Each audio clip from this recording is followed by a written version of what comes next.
Shalom, shalom, povo lindo do Senhor.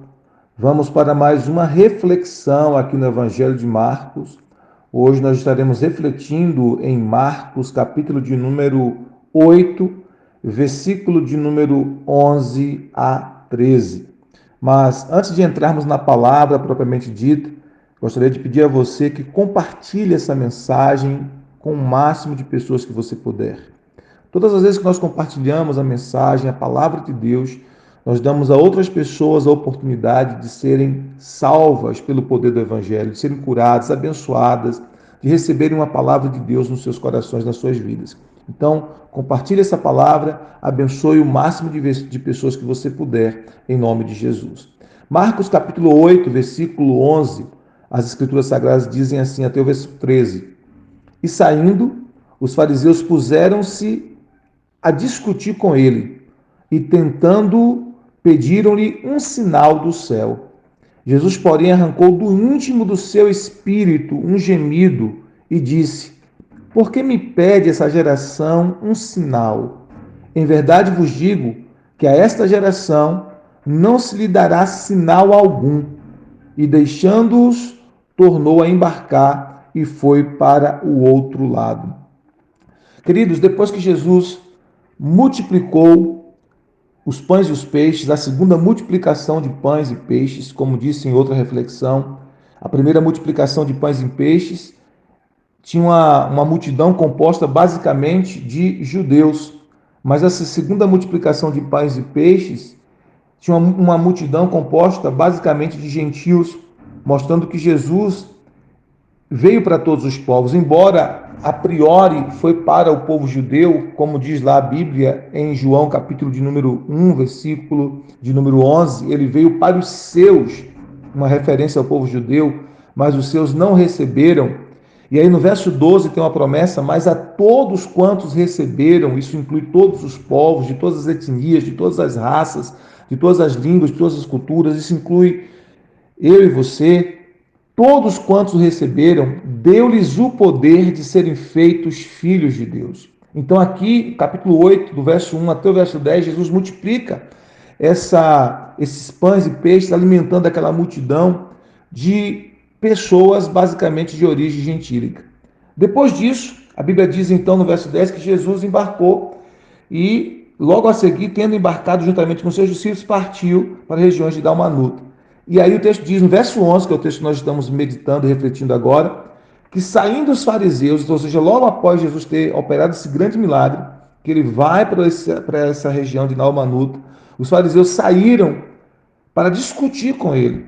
Então, sempre os fariseus, né? Sempre os fariseus, que era essa classe de líderes religiosos, que estavam sempre confrontando Jesus, que estavam cheios de inveja e de ódio em relação a Jesus, em relação ao ministério de Jesus. E foi com quem Jesus teve a maior parte dos seus embates, foi com essa classe de fariseus.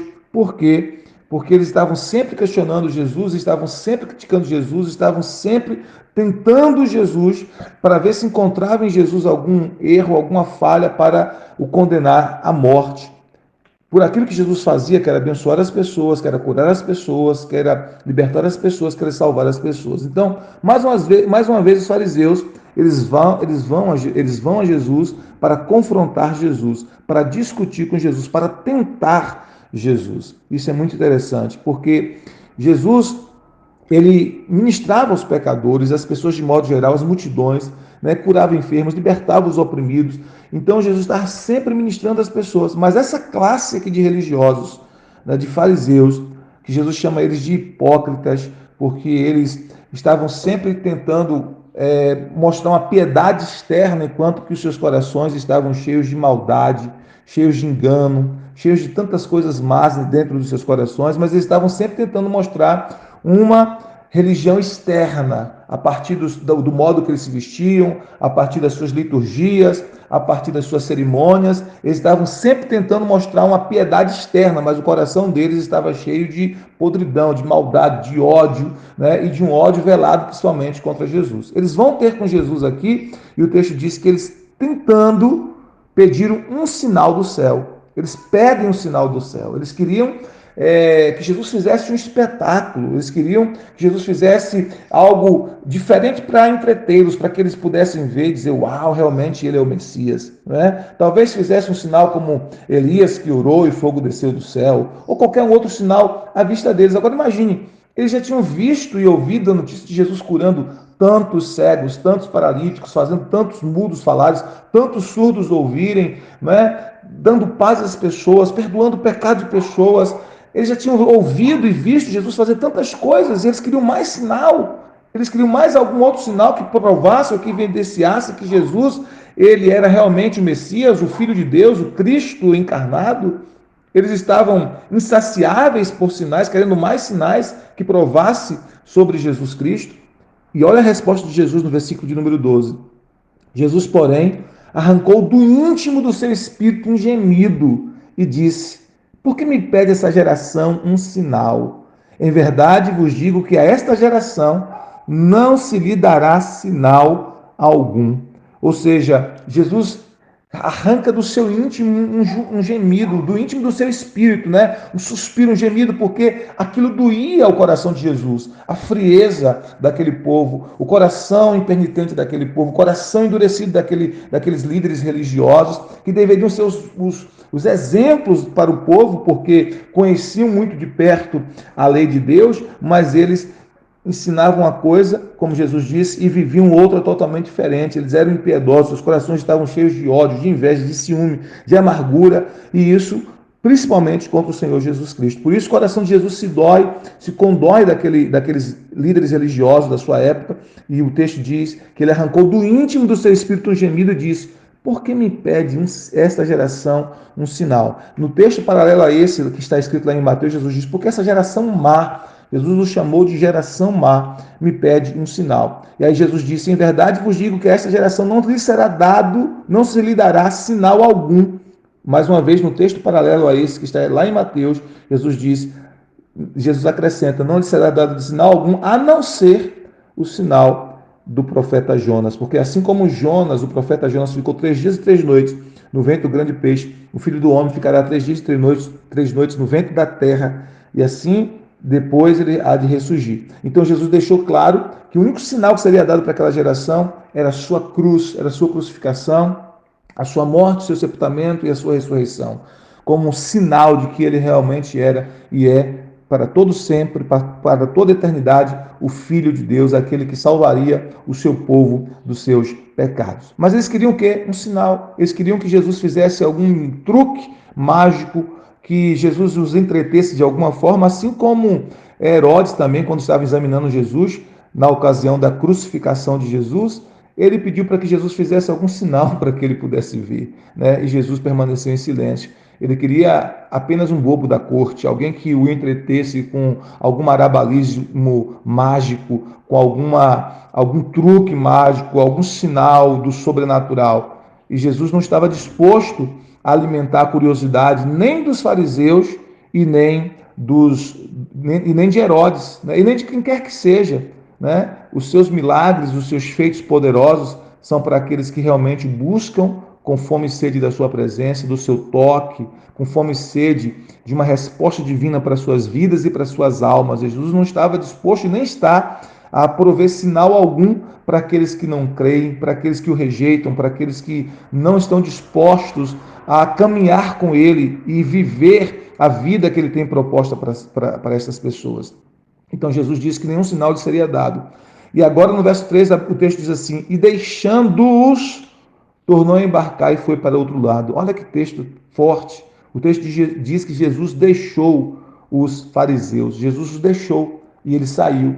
E é tão triste quando as pessoas permanecem com seus corações endurecidos, mesmo diante de tanta bondade de Jesus, de tanta graça de Jesus, mesmo diante de tanto favor de Jesus e de tudo que ele tem feito, e as pessoas permanecem com o coração endurecido ao ponto de Jesus ter que deixá-los. O texto diz: Jesus deixou-os nas suas indagações, nas suas frívolas curiosidades. Jesus os deixou nas suas inquietações de alma e Jesus partiu para outro lado, porque eles realmente não queriam a presença de Jesus, eles não queriam a verdade de fato, eles queriam apenas satisfazer a sua curiosidade, o seu entretido, ou mais uma suposta evidência de que Jesus era de fato o Filho de Deus, quando na verdade Jesus já havia dado tantas e tantas e tantas evidências, e alguns desses fariseus haviam visto e haviam testemunhado de forma ocular os milagres de Jesus, o que Jesus havia feito, as multidões sendo alimentadas, sendo curadas, sendo libertas, sendo abençoadas, sendo salvas, e nada disso era o bastante, eles queriam um sinal que os entretesse. Quantas pessoas em nossos dias estão assim? Isso é triste. Quantas pessoas em nossos dias, mesmo diante da bondade de Jesus, mesmo diante da graça de Jesus, mesmo diante do amor de Jesus, elas estão com o coração tão endurecido que elas acabam negligenciando a graça de Deus, elas acabam abusando da graça do Senhor Jesus Cristo. Mas o texto diz então que Jesus os deixou e embarcou e foi para o outro lado, onde ele poderia realmente encontrar pessoas dispostas a receber a sua palavra, o seu ensino, serem curadas e serem abençoadas. Isso é uma lição para mim e para você, porque esses fariseus, eles eram pessoas religiosas, eram pessoas que conheciam a Torá, a lei de Deus, e nós precisamos ter muito cuidado, porque quanto mais nós conhecemos, mais nos será exigido, mais nos será cobrado. O próprio Jesus disse, quanto mais te é dado, mais te será cobrado. Quanto mais te é dado, mais te será exigido. Isso é uma advertência para mim, isso é uma advertência para você. Que quanto mais conhecimento nós temos da palavra do Senhor Jesus, mais nós precisamos nos quebrantar em humildade diante do Senhor e dizer, Senhor, tem misericórdia de mim. Eu preciso da tua presença, eu preciso da tua graça, eu preciso da tua bondade. Enche o meu coração do teu amor, enche o meu coração da tua paz, da tua graça, do teu discernimento. Abre os meus olhos, Senhor, para que eu enxergue. Abre meus ouvidos para que eu ouça. Não deixa que eu seja indiferente à tua presença, não deixa que eu seja indiferente ao teu amor.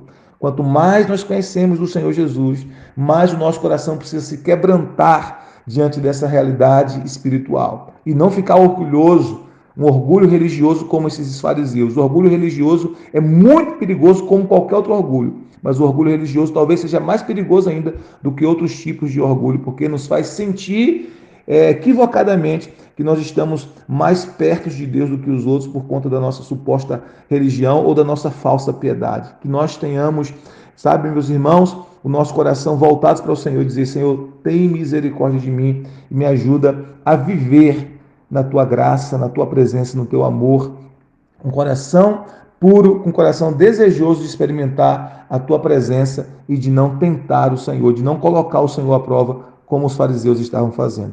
Que essa palavra possa abençoar o seu coração nesta hora. Que você seja abençoado e alimentado pela palavra de Deus, em nome de Jesus Cristo. Deus abençoe você, Deus abençoe a sua família, Deus abençoe a sua casa, Deus abençoe o seu lar, hoje e sempre, no nome bendito de Jesus. Shalom, shalom, graça e paz.